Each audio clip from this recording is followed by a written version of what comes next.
우리는 보통 한 프로그램의 시작을 결과로 기억한다. 눈물의 장면이나 환한 웃음, 혹은 감동적인 변화의 순간이다. 그러나 이번 이야기는 그 결과보다 훨씬 앞에 있는 한 가지 질문에서 출발한다. 전혀 다른 길을 걸어온 세 사람이 애 같은 방향을 바라보게 되었는가? 그리고 왜 그 방향의 끝에는 언제나 엄마라는 이름이 놓여 있었는가? 이 질문은 아직 쉽게 설명되지 않는다. 다만 그 답을 향한 실마리는 이미 첫 방송이 시작되기 전부터 조용히 움직이고 있었다. 조명이 과하지 않은 스튜디오 한가운데 장민호, 조서영, 장혁진이 나란히 서 있었다. 화려한 무대도 웃음을 유도하는 장치도 없었다. 대신 그들 앞에는 한 명의 중년 여성이 앉아 있었다. 평생을 가족을 위해 살아왔지만 정작 자신의 얼굴을 온전히 바라본 적은 많지 않았던 사람.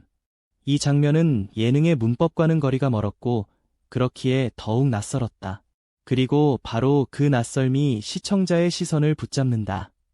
사람들은 묻기 시작했다. 왜 장민호였을까?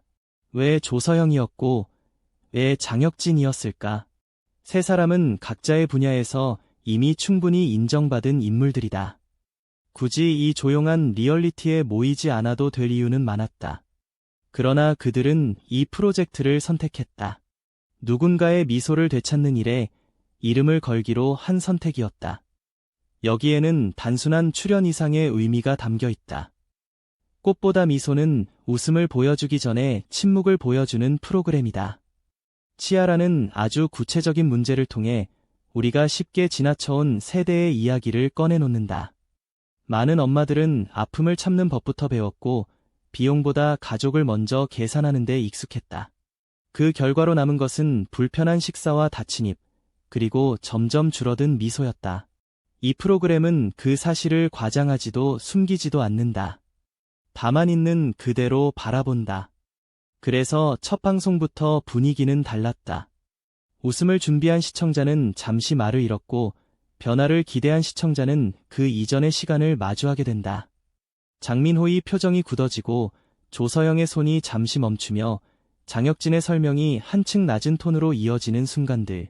그 모든 장면은 한 가지 질문으로 다시 돌아온다. 이 세 사람을 이 자리에 서게 만든 진짜 이유는 무엇이었을까? 그리고 그 질문은 아직 끝나지 않았다. 오히려 이제 막 시작되었을 뿐이다. 엄마의 미소를 되찾는다는 말은 과연 무엇을 되찾는다는 의미일까?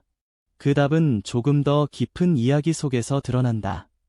우리는 그 이야기를 끝까지 들을 준비가 되어 있는가? 이야기의 출발점은 한 장의 사연이었다. 방송국으로 도착한 수많은 메일 중 하나였지만 그 안에 담긴 문장은 유난히 담담했다. 엄마는 늘 밥을 먼저 챙기고 병원은 늘 미뤘습니다. 웃는 얼굴을 기억하기가 점점 어려워졌습니다. 과장도 호소도 없었지만 그 문장은 오래 남았다. 꽃보다 미소는 이렇게 조용한 기록에서 시작되었다. 이 프로그램이 주목한 것은 특별한 인물이 아니었다.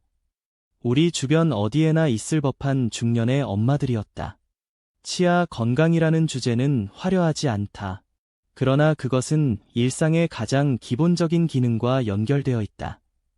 먹는 일, 말하는 일, 웃는 일, 이 모든 것이 서서히 불편해지는 과정을 많은 엄마들은 혼자 감당해왔다. 가족에게 부담이 될까봐 혹은 지금이 아니어도 된다는 생각으로 말이다. 제작진은 이 현실을 있는 그대로 보여주기로 했다. 극적인 연출 대신 실제 진단과 실제 상담의 과정을 담았다. 카메라는 치료 결과보다 그 이전의 시간을 더 오래 비춘다. 치과 의자에 앉기까지의 망설임, 설명을 듣는 동안 굳어지는 손, 그리고 조심스럽게 고개를 끄덕이는 순간들. 그 장면들은 누군가에게는 너무 익숙해서 외면해왔던 모습이기도 했다. 장혁진 치과 전문의는 이 과정에서 의료진으로서의 역할에만 머물지 않는다. 그는 숫자와 수치 뒤에 있는 생활을 설명한다. 왜 통증을 참아왔는지, 왜 치료 시기를 놓쳤는지 그 이유를 묻는다. 답은 대부분 비슷하다. 아이들 학비, 집안 살림, 그리고 늘 뒤로 밀린 자신의 순서. 그의 설명은 차분하지만 그 안에는 분명한 문제의식이 담겨 있다. 치아는 개인의 선택 이전에 환경의 결과일 수 있다는 사실이다. 장민호는 이 과정을 곁에서 지켜보는 사람의 위치에 서 있다. 질문을 던지기보다는 이야기를 듣는다. 때로는 아무 말도 하지 않는다. 그 침묵은 필요 없는 연출을 지우고 사연자의 말이 끝까지 도달하도록 돕는다. 조서영 역시 비슷한 태도로 접근한다. 그는 요리를 건네기 전에 먼저 생활을 묻고 식탁에 앉기까지의 시간을 함께 보낸다. 이들의 역할은 위로라기보다 동행에 가깝다. 꽃보다 미소가 전하려는 첫 번째 메시지는 분명하다. 변화는 갑작스럽게 시작되지 않는다는 것이다. 그것은 오랜 시간 쌓여온 선택과 포기의 결과 위에서만 가능하다. 그래서 이 프로그램은 치료를 서두르지 않는다. 먼저 이해하려고 한다. 왜 엄마들은 아픔을 말하지 않았는지, 왜 웃음을 미뤄두었는지 그 질문을 충분히 꺼내놓는다. 이 과정은 시청자에게도 같은 질문을 던진다. 우리는 얼마나 자주 엄마의 불편함을 일상으로 받아들였는가? 치아가 아닌 다른 문제로도 비슷한 장면은 반복되고 있지 않은가? 화면 속 이야기는 특정 가족의 사연이지만 그 울림은 훨씬 넓다. 그래서 이 이야기는 개인의 문제를 넘어 사회의 구조를 비춘다.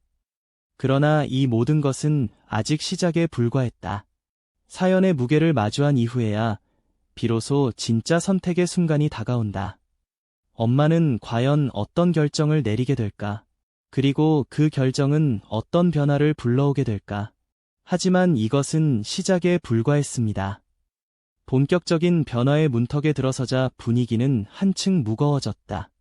이해와 공감의 시간이 지나고 나면 결국 선택의 순간이 찾아온다. 치료를 받을 것인가 말 것인가? 이 질문은 단순한 유료 결정이 아니었다. 그 안에는 시간과 비용, 그리고 무엇보다 스스로를 위해 무언가를 선택해도 되는지에 대한 오랜 망설임이 겹쳐 있었다. 엄마들은 쉽게 대답하지 못했다. 진단 결과를 듣고도 한참을 침묵한다. 장혁진은 서두르지 않는다. 그는 가능한 선택지를 차분히 설명하고 각 선택이 가져올 현실적인 변화와 한계를 숨기지 않는다. 이 과정은 희망을 포장하지 않는다. 오히려 지금까지 견뎌온 시간의 무게를 정직하게 드러낸다. 그래서 이 장면은 더욱 진실하게 다가온다. 장민호는 이때 처음으로 질문을 던진다. 언제부터 불편했는지, 가장 힘들었던 순간은 언제였는지. 질문은 짧지만 방향은 분명하다. 과거를 돌아보게 하는 질문이다. 엄마는 조금씩 이야기를 꺼낸다. 음식을 씹기 어려웠던 날들, 사진을 찍을 때 무의식적으로 입을 가리던 습관, 웃음이 필요한 순간마다 한 박자 늦게 반응했던 기억들.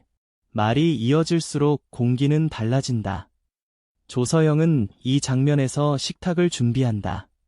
특별한 요리가 아니라 일상의 한 끼다. 그러나 그 한 끼는 상징적이다. 편하게 씹을 수 있는지, 맛을 온전히 느낄 수 있는지, 그 당연한 조건이 얼마나 오랫동안 당연하지 않았는지를 보여준다. 엄마는 천천히 음식을 먹으며 웃는다. 그 웃음은 아직 조심스럽다. 하지만 분명 이전과는 다른 표정이다. 치료를 결정하는 순간은 예상보다 조용하다. 큰 선언도 눈물의 연출도 없다. 다만 고개를 끄덕이는 작은 움직임이 있을 뿐이다. 그 순간 카메라는 확대하지 않는다. 대신 주변의 반응을 담는다. 장민호의 깊어진 숨, 조서영의 굳게 잡은 손, 장혁진의 낮아진 목소리. 이 장면은 선택이 얼마나 개인적인지, 그리고 얼마나 용기가 필요한지 보여준다. 하지만 모든 과정이 순조로운 것은 아니다.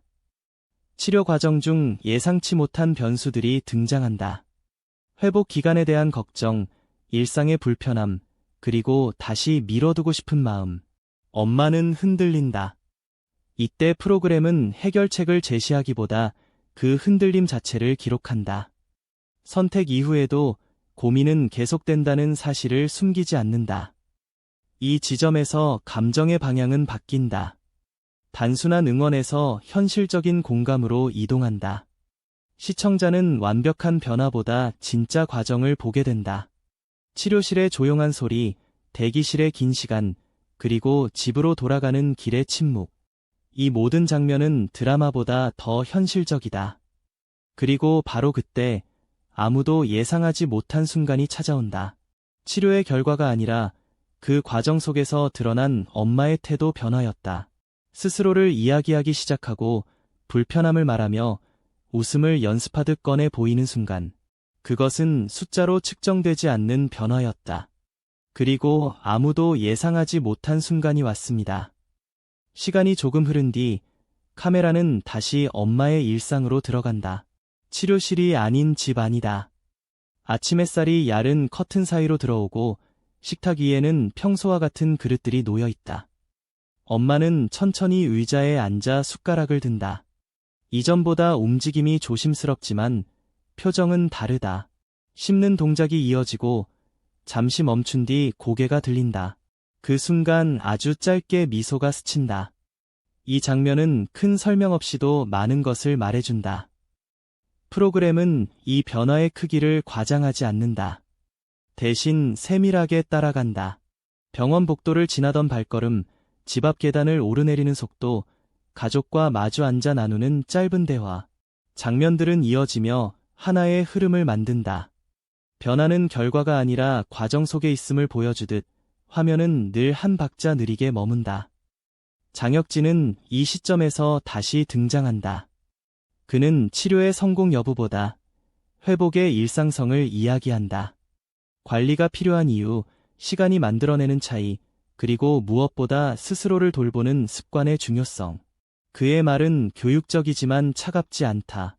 전문가는 설명하고 엄마는 고개를 끄덕인다. 그 사이에 놓인 신뢰가 화면 밖으로 전해진다. 장민호는 엄마와 함께 밖으로 나온다. 짧은 산책이다. 큰 대화는 없다. 대신 풍경을 함께 본다. 바람이 불고 나뭇잎이 흔들린다. 그는 엄마의 속도를 맞춘다. 앞서지도 재촉하지도 않는다. 이 동행은 프로그램의 태도를 그대로 닮아 있다. 변화를 이끄는 방식은 언제나 같은 방향을 향한 걸음이라는 사실을 조용히 상기시킨다. 조서영은 부엌에서 다시 등장한다. 이번에는 요리를 가르치기보다 함께 준비한다. 재료를 씻고, 자르고, 그릇에 담는다. 손의 움직임이 자연스럽다. 음식이 완성되고 식탁에 놓인다. 엄마는 한 숟가락을 뜬다. 천천히 씹고 고개를 든다. 이번에는 미소가 길다. 말은 없지만 그 표정은 충분하다. 이 장면은 슬라이드 한 장으로도 강한 이미지를 남긴다. 제작진은 이 순간을 길게 사용하지 않는다. 대신 주변의 반응을 담는다. 가족의 시선, 조용한 고개 끄덕임, 그리고 잠시 멈춘 시간. 이 장면은 썸네일이 될 수 있는 명확한 그림을 제공한다. 부엌의 따뜻한 빛, 식탁 위의 음식, 그리고 가운데 앉은 엄마의 얼굴. 시청자는 설명 없이도 상황을 이해한다. 이후 카메라는 다시 스튜디오로 돌아온다. 세 사람은 같은 자리에 앉아 있지만 분위기는 다르다. 장민호의 표정은 한층 부드러워졌고 조서영은 말보다 고개로 반응한다. 장혁진은 짧게 정리한다. 치료는 끝이 아니라 시작이라는 말. 그 문장은 프로그램 전체를 관통한다.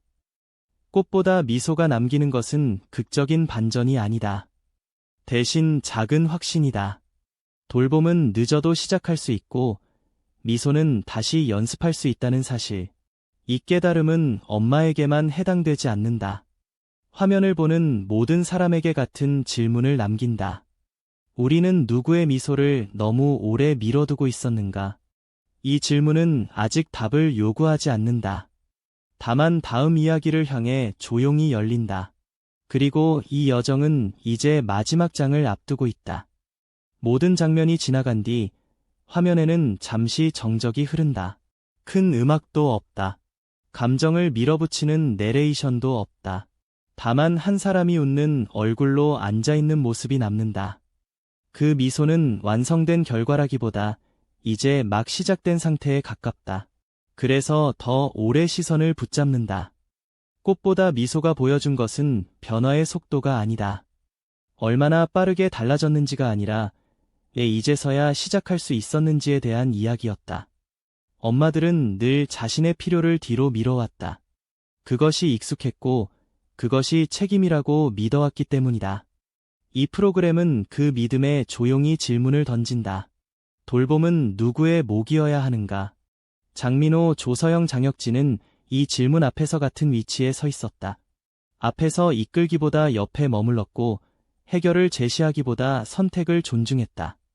그 태도는 프로그램의 형식을 넘어 메시지가 되었다. 누군가의 삶을 바꾸는 일은 대신 결정해주는 것이 아니라 스스로 말할 수 있도록 기다려주는 일이라는 사실이다. 이 이야기가 특별한 이유는 거창한 기적을 약속하지 않기 때문이다. 치료는 필요하고 관리에는 시간이 든다. 웃음은 연습처럼 조금씩 돌아온다. 하지만 그 과정 속에서 분명해진 것이 있다.